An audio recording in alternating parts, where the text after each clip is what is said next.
ఆధ్యాత్మికతకు జ్ఞానానికి ప్రతీకగా భావించే గురు పౌర్ణమి సందర్భంగా సికింద్రాబాద్ మహేంద్ర హిల్స్ లోని బుద్ధ విహారంలో ప్రత్యేక కార్యక్రమాలు నిర్వహించారు. బౌద్ధ గురువుల ఆధ్వర్యంలో ప్రత్యేక ప్రార్థనలు నిర్వహించి ప్రపంచ శాంతి కోసం ప్రార్థించారు. బౌద్ధ గురువులు బుద్ధుని బోధనలను స్మరిస్తూ ప్రత్యేక ప్రార్థనలు నిర్వహించారు. ఈ సందర్భంగా గురువుల సేవలను కొనియాడుతూ గురువు చూపిన మార్గంలో నడవాలని భక్తులకు సూచించారు. బుద్ధుని శాంతి, అహింస, కరుణ సందేశాలను జీవితంలో ఆచరించాలని బౌద్ధ గురువులు సందేశం ఇచ్చారు.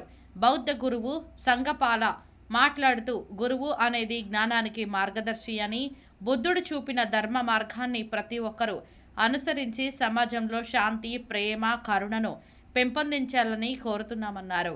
గురు పౌర్ణమి వేడుకలను భక్తి శ్రద్ధలతో నిర్వహించిన ఈ కార్యక్రమం ఆధ్యాత్మిక వాతావరణాన్ని సంతరించుకుందని, బుద్ధుని బోధనలు నేటి సమాజానికి ఎంతో అవసరమని అన్నారు.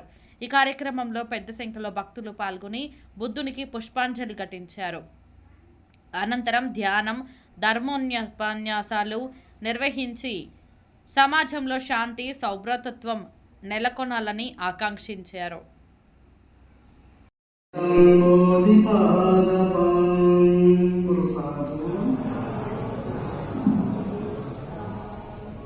आज भगवान बुद्ध जी का आज का दिन में పౌర్ణమి సందర్భంగా మనం ఈ ధమ్మచక్ర ప్రవర్తన దిన సందర్భంగా భగవాన్ బుద్ధుడు బోధన అయినటువంటి ఈ ధమ్మచక్ర ప్రవర్తన సూత్రాన్ని గురించే సందేశాలు వివరించాము.